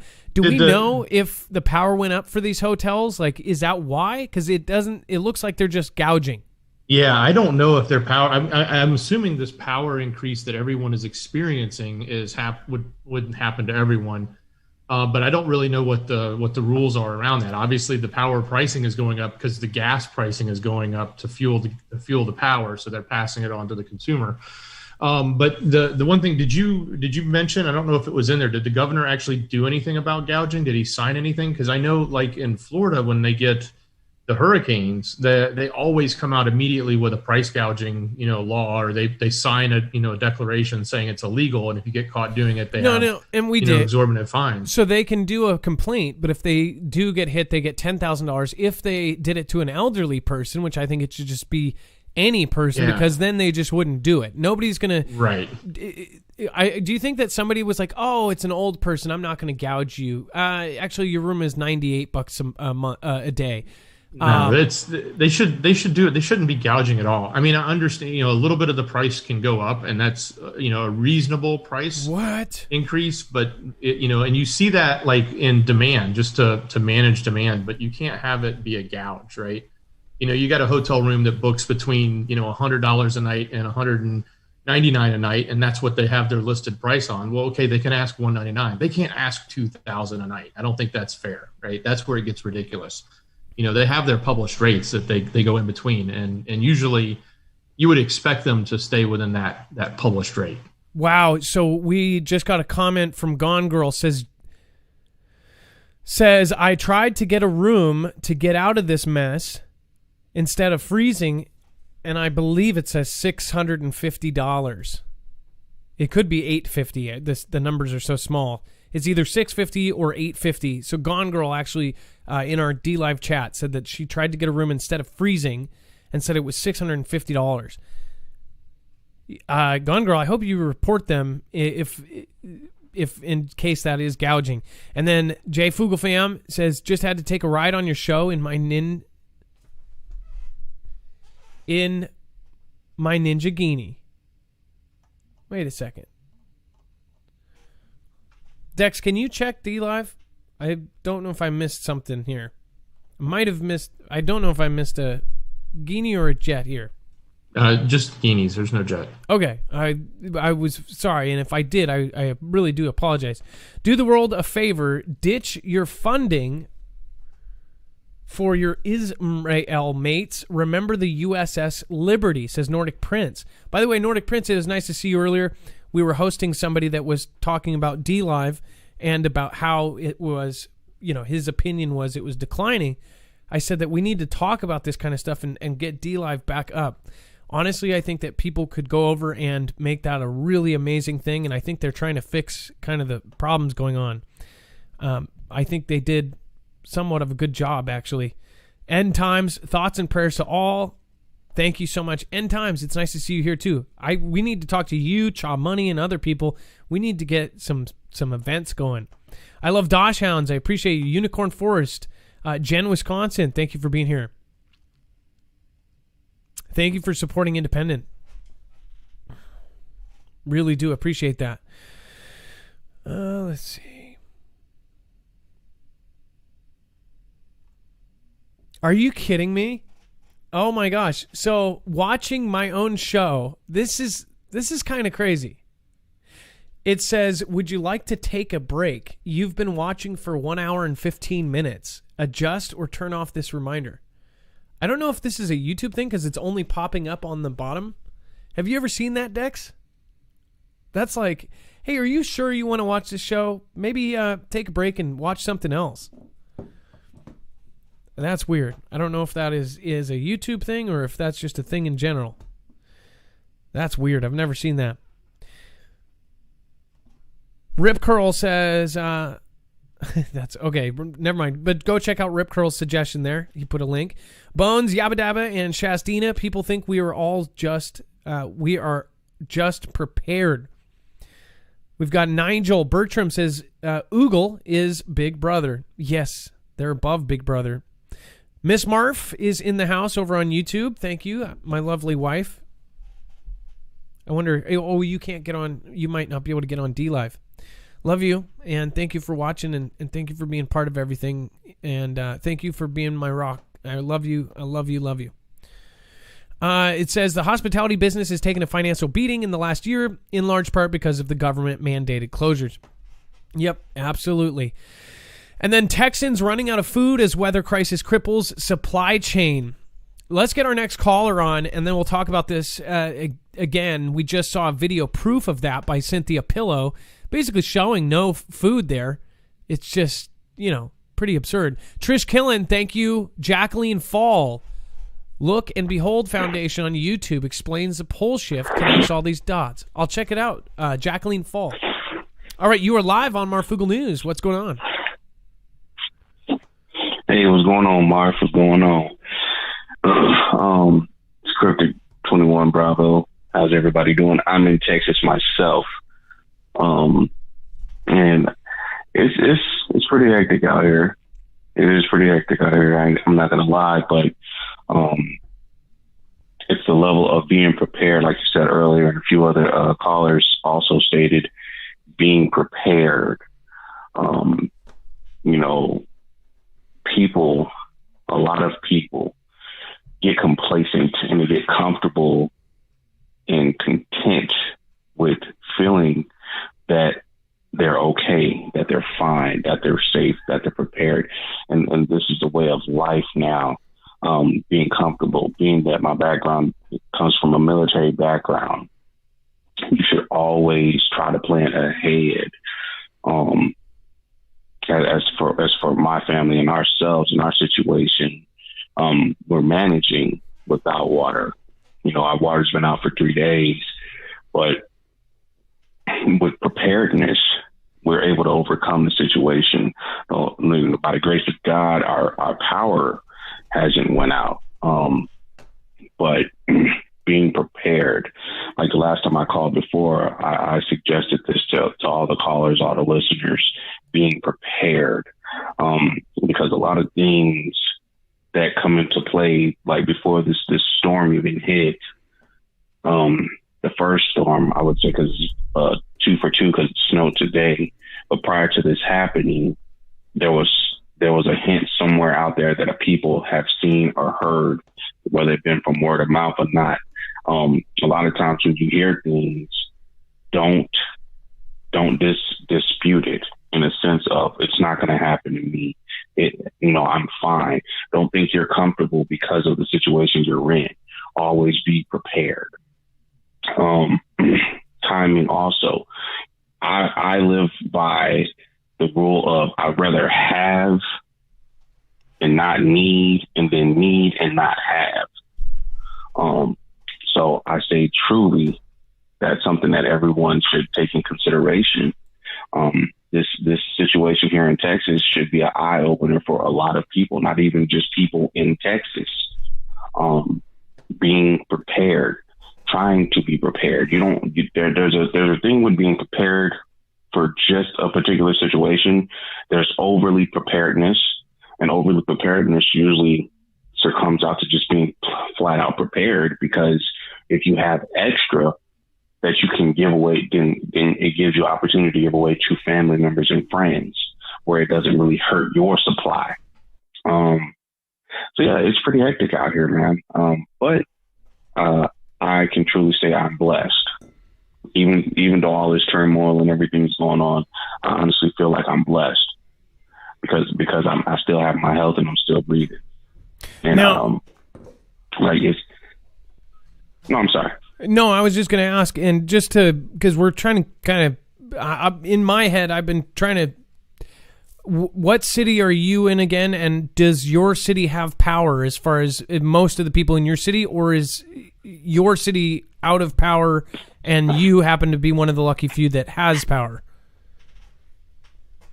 I'm in San Antonio, actually. Okay, and, that's what I thought you said. As far as the city it goes itself, there are still people without power. There are still people without water. There's still people without both. Having to go to shelters here and there. They called out the military to help and provide as well for shelters, for warming shelters. They're trying to scramble to do what they can. Just about maybe a few hours ago, we had an apartment building catch fire and, crumble because of the water heater is a possible reason for it exploding. Like I said, I've been through cold storm situations like this before, so I kind of have an idea of what I should do. But I would like to put out there for people who are listening and tuning in, water. Our water went off. Prior to our water going off, I was able to fill up my tub, fill up any the bathtub mainly should be your water source for restroom. Okay. If you got to wash, have wet wipes on hand.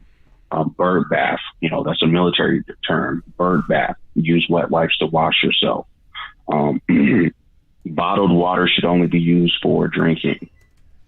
I'll repeat that. Bottled water should only be used for drinking. Well, one thing that's happening though is Cryptic 21 Bravo is that people have water in their bathtubs, but since they have no heat or no power, that their actual bathtubs have frozen. Have you seen that? Oh, so I've heard about it. I will say I have heard about it. In the same sense, if you have other resources, then yes, but your bottled water should never be a last resort. Especially with the way that people are buying out water. Like, in response to the video we saw earlier, I went to Walmart today myself, and I saw how a lot of the perishable items were almost out of stock. But in the sense of not just your tub, but I wanted to use the tub as the main source of water if you needed it. It's not for drinking, especially if you don't have power. Putting water in other containers, if you can gather up any containers, do so. For the people who don't have power, highly recommend solar panel, any type of solar power you can afford, or a generator. Try to become friendly with your neighbors, because your neighbors, if you have neighbors in the area, try to learn your area of where you're at. So that way, if you need to reach out to someone, you can. Some people live on their own land and stuff like that. And I'm pretty sure a lot of them know about portable water and having water supply storage. That's another thing, being able to store what you can, salvage what you can. The barter trade system did not die. It does exist. If you can communicate with someone, and reach out to someone, try to offer some assistance or whatever you can to see if they can help you if they have more supplies than what you do not have. It's all about a buddy system here, being able to work with each other. Now, there's people that are suffering who are 40 degrees inside because they don't have power or water. Okay, this comes with having a way to sterilize and boil your water. Now, if my power goes out, I have other resources that I could use to boil water if I need to without power. And that goes with portable camping items. Go to the camp stores, buy the little propane cans and little stoves and stuff like that. You got to use all resources available. Like for us, ice. If you can go to a store and buy ice. Now, I understand that a lot of people are privileged or blessed to be able to do so. I was able to do so. But I managed to make enough to share with the people that I had around me. So ice, everybody's going for water, bottled water, great. But what happens when that runs out? What do you do then? A lot of people don't have a plan. You gotta plan. Plan accordingly. And Cryptic, so we tell people that, and so we have actually taken a step further. And then Dex, you may pop in as well as. We're going to do prepper minutes. So we're going to actually give hints and tips from your favorite preppers. We've already reached out to some of your favorite preppers that you already watch. And if you are a prepper YouTuber channel and you want to participate as well, make sure to get a hold of us. But we want to start giving out tips every show, and there'll just be little minute clips in between the show or in between callers or things like that. And it's just going to be a quick clip that we let people know how to do things. Also, we want to help everybody get to those channels. There's a wealth of information now, but like I've said, and this adds on to what you said, Cryptic, is you need to have books with this information, because there's a good chance, there's a 100% chance you will not have Google. You will not have your phone to look up what berries to eat, what food to eat. And people think this is crazy. Guess what? This is the reality of the next disaster that you don't see coming. Because you're never going to say, oh, in 14 days from now, I'm going to have a disaster and I'm going to not have power for 2 months or 9 months or 2 years in the case of an EMP. Amen. So, well, Cryptic, is there one more thing you want to say before you go? In regard to that, yeah, there's an app called a Survivor Manual. If anybody take their smartphone, Google it, or I prefer not to use Google, but if that's the only resource you can do as a search engine, type up Survivor Manual, and that'll give you some of those things that you should know. For people who are still suffering, try to stay warm. Bundle up if you have to, but when you sleep, loosen whatever you're bundled up in. That way you can still breathe. Because once you bundle up and you sleep in it, you can overheat yourself, which will cause you to sweat, which will cause you to freeze and get colder even more. Have perishable items, foods that you can eat without power, that do not require power, such as canned meat, canned tuna, packaged meat, packaged tuna that's already prepped and cooked, bottled water. Stay hydrated, even in the situation as of now. Anything that's battery powered, keep batteries on standby. Supply yourself. They have like candle batteries that you put the little battery in and turn it on and you have light. Consider those things. Consider generators, not loud ones, but enough to supply the area you're in. So those are just a few things. Also keep God first. Cardio. You guys can get out there and work and move. Try to make sure yourself is fit in case you have to move on foot. Wool socks. Keep wool socks. Always keep wool socks. Whether it be in your bob, in your truck, your car, make sure you manage to keep a bob in case you have to move on foot or head out. Well, leave Cryptic, your primary location. Cryptic, it almost sounds like you need to start making prepper minutes and send us the video. Again, we're out of time for this call because I'm all for it. We're coming up on 2 hours, but I want to thank you for giving us all great tips. If you want to hear any of those tips, just rewind it back. And if you're watching the replay, thank you. And thank you, Cryptic21 Bravo. Again, ex-military. You were part of our Discord as well, I believe. Thank you for your service. Yes, again. Yeah. I don't want to ever miss that. Thank you for your service for our country, and thank you so much for just putting your life on the line when nobody else wanted to. So I appreciate it. And Cryptic21 Bravo, thank all of your colleagues that you worked with too. So I appreciate you, and I don't be a stranger. Please call again, okay? Always, brother, always. God bless you all. All right, God bless you as well. Good night. That was Cryptic21 Bravo. It sounds like, I think Cryptic should honestly start a YouTube channel, and then we could get the prepper minutes. This is something I think is going to come in very much more important. I think that we are getting closer and closer, and that's not, I guess people think, when we were first starting this out, and when I was alone, I didn't have Dex, people thought that this was clickbait. I talked about the same stuff when I had nobody watching. Some of you know that, and that's why people have stuck with me for 3 years. I am sad because I have seen a few people leave throughout the 3 years, and they've probably found another channel or they found something else. I don't expect people to stick around that long. But I do, we still have the same purpose, and we want to make it appealable to everybody we possibly can. Because I do believe that we, through our connections, are going to be able to warn people before anybody else. That's why we've had so many people and tried to get you over here. If we know something's going to go down, we would let you know through that system. So I hope that everybody understands that it doesn't change our views if we cover one thing or the other. We get the same views on YouTube every single night.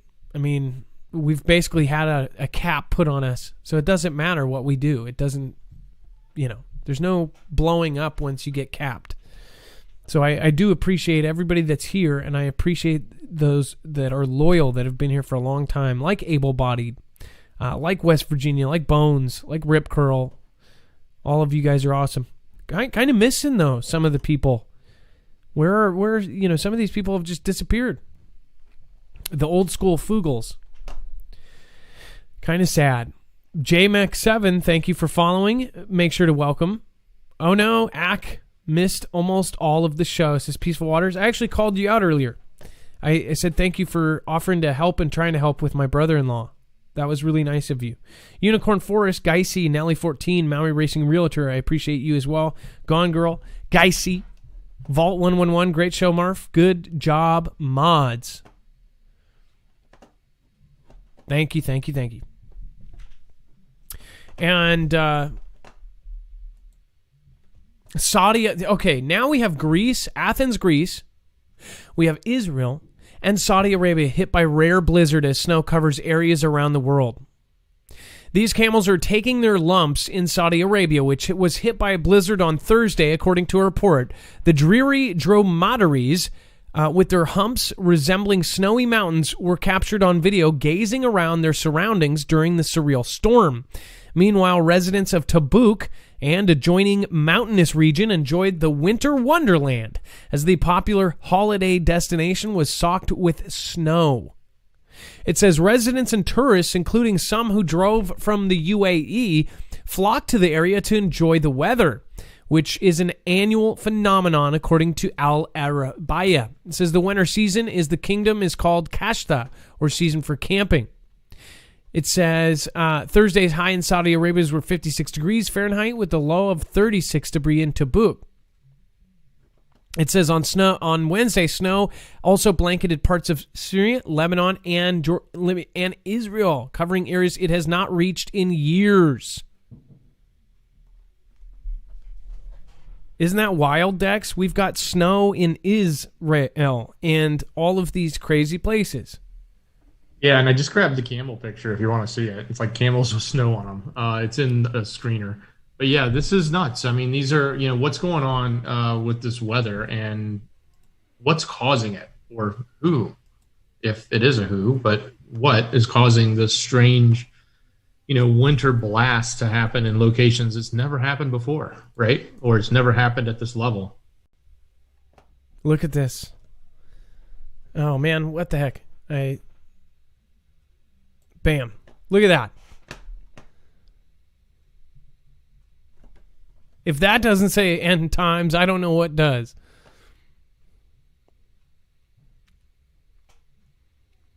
And, I say end times with a smile.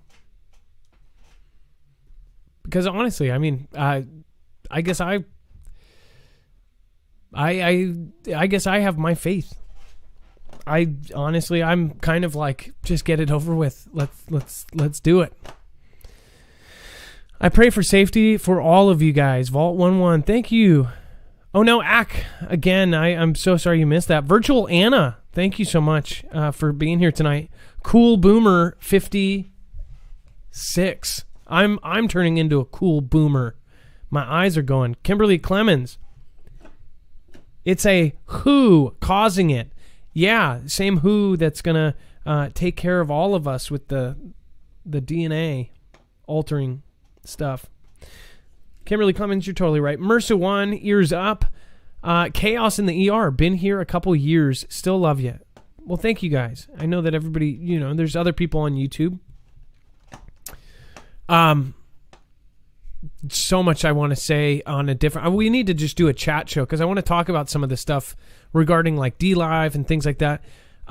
There was somebody I hosted today that basically said that they thought that streaming should only be gaming and that's how gaming was because gaming is entertainment. And they said that DLive should be, because people want to get away from their life and they want to be entertained. They want to go to entertainment and they see all of that stuff outside of, they see all that stuff outside in their real world and they want to get away and escape that and get entertained. And that's why that, the platform should be like all gaming or separate it, right? And I'm thinking, I hate to say this, but, and all of you can chime in here, do you not consider some politics and some news as entertainment? Personally, with how the last 5 years has been, politics has actually been more entertaining than reality TV show, personally. But the whole getting away and escaping thing, I feel that there's a lot of people that watch my show to escape their problems. And it's the definition of entertainment. It's like the definition of entertainment is different for everybody. And I explained to him, I said, well, you have to realize the way that we get information has changed. Now all of the baby boomers, even 50, 60, 70, 80 years old, are now online. And they want entertainment. And what they're used to is, say, somebody who used to listen to Rush Limbaugh now is online listening to somebody like Rush Limbaugh. And that is their form of entertainment because it's always been their entertainment. They don't go and watch video games. They watch speech. And just like any art or beautiful music, some people listen to people's speech and their minds. And that is entertainment. So to me, the whole argument with DLive, figuring out how to deal with politics, is not how to deal with politics or speech or free speech. People are bunching in all this other stuff. I think it is a way of boosting up the smaller guys and making it better for them, not making it worse for the people that are doing something different. The thing is now entertainment online is everything. We've evolved. We've adapted. So it's a big deal. I think that we are. Personally, my opinion is that we are in end days, and we just all need to understand that things are going to get crazy. We're in an age. We're in a brand new age. So everything's going to change soon. Gone Girl 777, thanks for your support tonight. And then, again, thank you, Daphne. Is this the beginning of the dark winter we were warned about? I thought about that yesterday, actually. And especially when I was dealing with my brother-in-law stuff, which, by the way, Jeff in Texas, I really freaking appreciate you, and I owe you a favor forever. Proby, I have been with you since Hawaii thing, Adam. We see you. Thanks, Proby, and thanks for stopping in all the time. Susan Plew, Susan Donahue, I hope you're okay out there. I really do. And thank you so much for I'm praying for you, and I'm hoping you're okay as well. Let's see here. And then we have James, a first-time caller. Let's get James on. Oh, man. Doesn't sound like James is having a good time. In a blackout and loss of water. James, what's going on? First-time caller from Texas. Hey, Marf, or Adam. I don't know what you want me to call you, but hey, Marf. Hey, I'm doing okay, or trying to make the best of it. I just wanted to give a small update. This is my first time calling. Thanks for saying that. The past 4 days we've been experiencing blackouts, and it would be about 30 to 45 minutes of us having power. So when we had power, it was like for me, because I run on the Wi-Fi with my cell phone right now because I don't have money to pay my phone bill. If I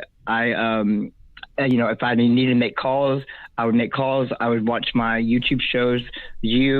I'd watch a few other people that I enjoy watching. I would cook whatever I needed to do within that 30, 45 minutes. I would try to hurry up and do it. We would have the blackouts, power be on for 30, 45 minutes, and then it would go off for like an hour and a half, and then it would come back on. Well, as of 2:00 in the morning yesterday, we had power, and it hasn't gone off, but about 7, 8 o'clock tonight, our water is gone. So I live on a property where it's me, my roommate, my landlord, and 2 other roommates, and we have 4 dogs and we have 2 cats.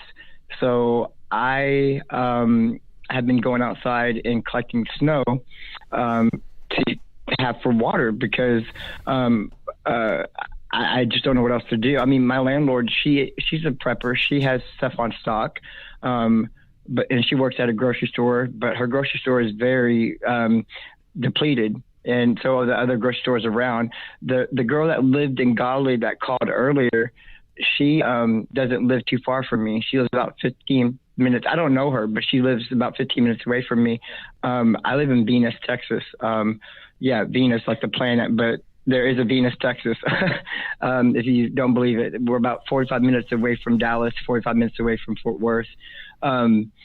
I've been watching your show for the past 2 years, and you are entertainment. I don't care what anybody says. You, Dex, the whole Marf family, you're entertainment. What brings me joy and happiness is watching your show. And whenever you do the silly little things like last night, you grabbed the harmonica and you started playing that randomly. That makes me laugh. It makes me smile. It makes me get through hard times. So your show is entertainment. And then I'm just very livid with how people that are in the government, how they're handling this. Ted Cruz going to Cancun while we're sitting here suffering. I don't really know what Abbott's doing, and Mr. B, I mean, that's just another story. But I'm very livid about how they're handling, and it's given me more of the emotion and power of wanting to do something locally within the government. I made a post on Facebook and I said, look, Ted Cruz, you need to resign. I said, I'm coming after your seat. Yeah. I don't have any pictures to share. I don't have a YouTube channel, really. I mean, I do have an account. I was commenting earlier before the show started. I was talking to some of the people in the family, because even though I've been watching your show for about 2 years, the first show of yours I remember watching, you used to work for FEMA or somewhere outside of FEMA, and you were doing the videos from out there. Region 10.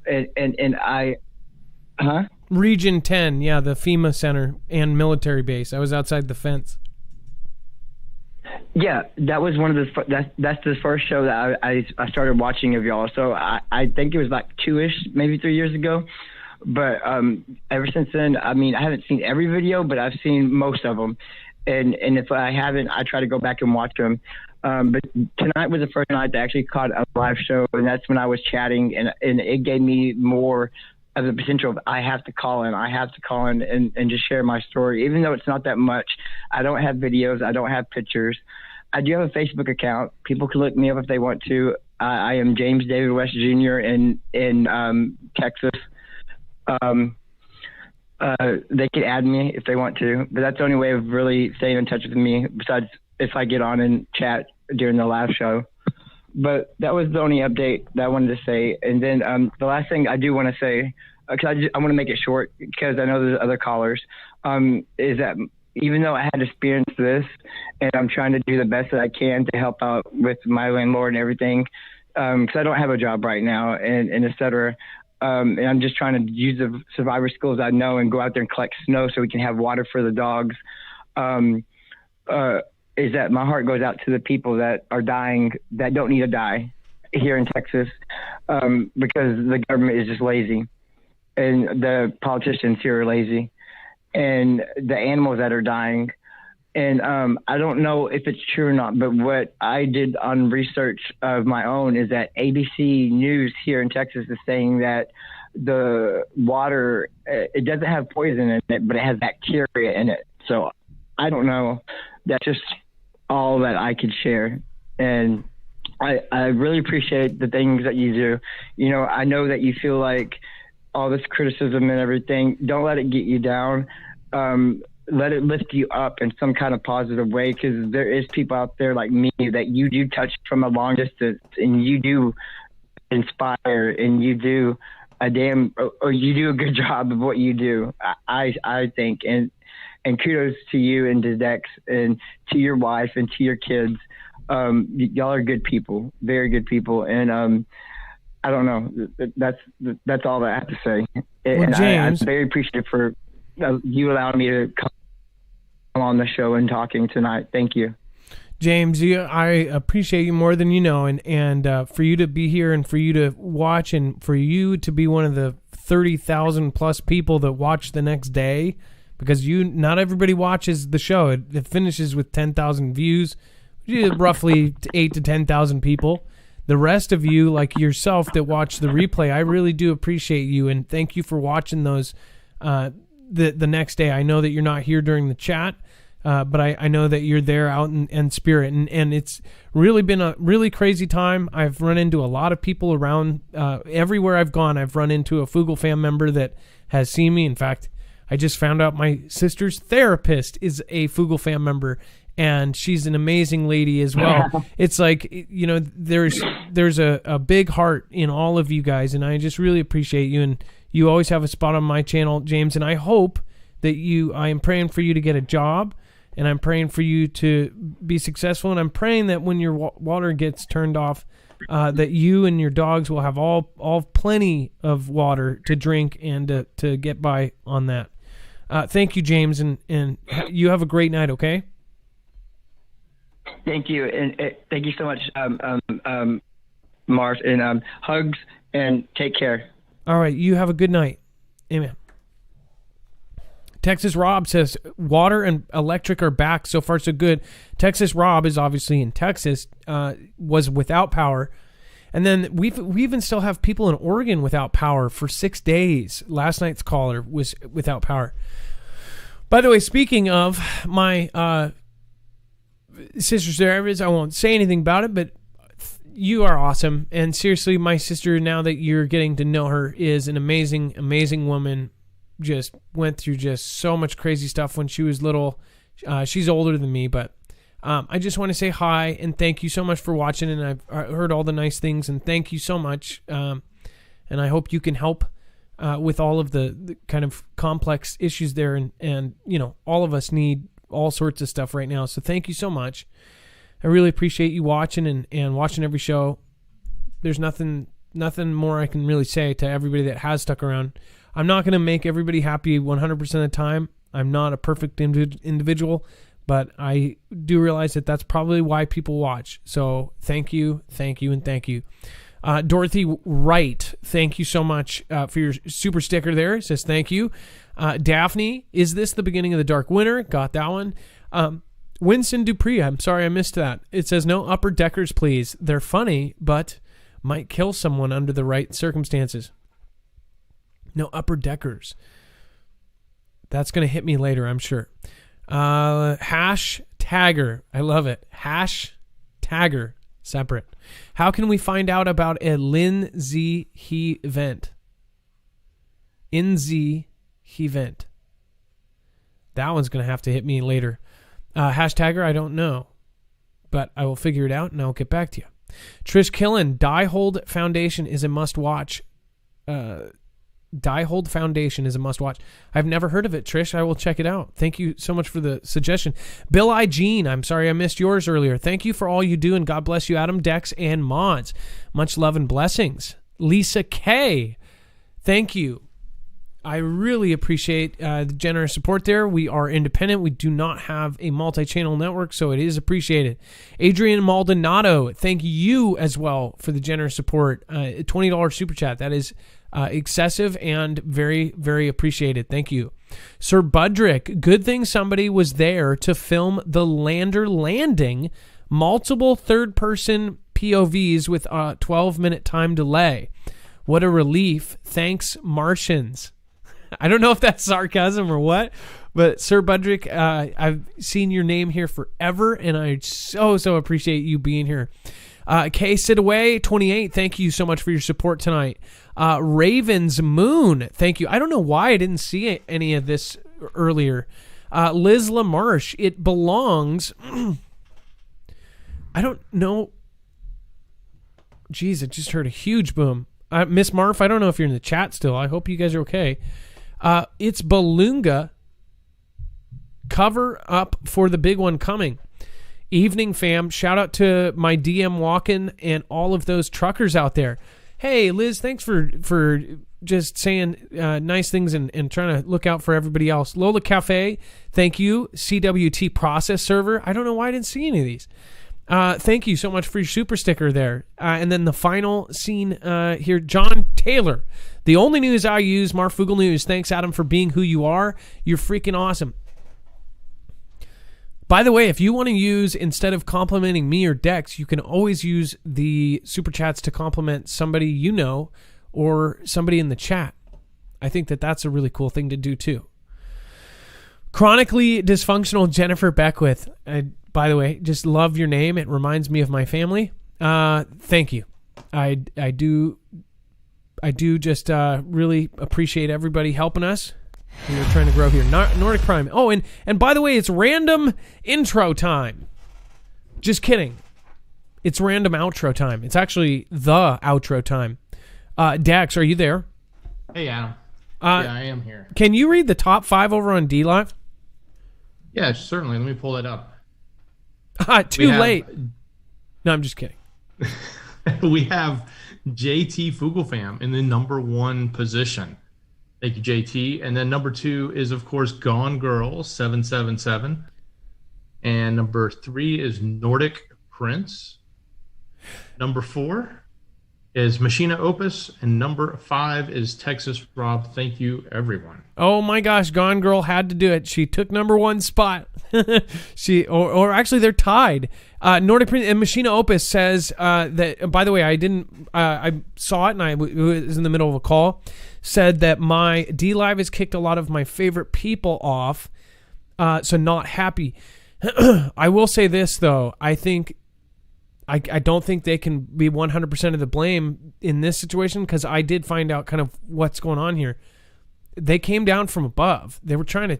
I think the powers that be would be happy if DLive wasn't around, or would be like every other platform. And I think that things happen there. I think DLive will continue to do stuff. I really wish I knew all the channels that were deleted. The 8, I know why, or around January 6th. I wonder if some of those channels will be fixed in some way. Because the thing is what I really do like, and Dex, you said it yourself, their new TOS has some really great writing in it. It's basically saying that, if you can cover certain stuff, but you can't cover extreme stuff. Exactly. It's like they clarified a lot of the questions we had. They did. It's not a lot of clarity, but it's definitely more than it used to be. It says you can't do this if it contains extreme stuff. So you can do certain kinds of stuff, because that was a big question for us, is what we do, right? But it says if it contains this and this, and as long as it doesn't contain that kind of that, then you're good. So I think that they are improving it and trying to bring... If you have somebody that's just gone, let's try to talk to staff and see if we can get them back, or what the situation was, whatever. I think that we need to get the people and the vibe. When I first came to DLive, it was really like a lot of just love and community. And if that means people making up or working together, let's do it. Like, let's get the community back. I really, really miss that. So I hope that people start doing more panels again, and let's bring the DLive back. And Adam, we have less than 3 left on YouTube. I see that. Okay. Thank you for giving me a heads up. And it is now officially time for the shoutro. I'm going to be shouting out YouTubers first, because we have 3 minutes, and then it's going to switch over to YouTube. But the show is over. It is officially time for the shoutro. It's not an outro. It's not a shout out. It's a shoutro. It's where I say thank you to the people that matter most, you, and it's where I do most of the call outs. And thank you, and thank you. Kelby here, Texas Gone Girl, Duckhawk, Nordic Prince, End Times. Thanks for stopping by, man. I really appreciate you, Chaw Money, and the whole crew. We need to get together, seriously, in person and otherwise. All right, it is now officially that time.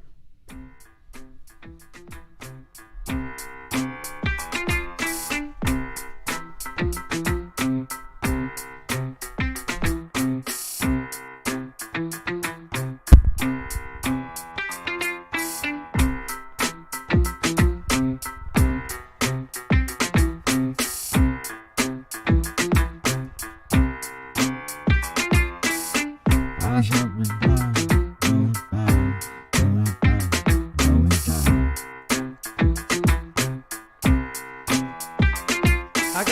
so alive and the drum and bass playing out R55 and the rest of the band, and they bring it right back and they get that McMahon sickle. I've got the pickle and the hat, Winston Dupree and the pure beat that phone and me, Susan Donahue and the rest of you do all of everything. I wish I could go outside and I would find the rest of my ride. Do it every single winter day I die. Thank you, Yinzer Prepper, RE55, Martin Benjamin, CWD Process Server, out of nowhere. Thank you so much. I wish I could ride, I would go, I would see it all the way through. I would never leave, I would never leave. Are you?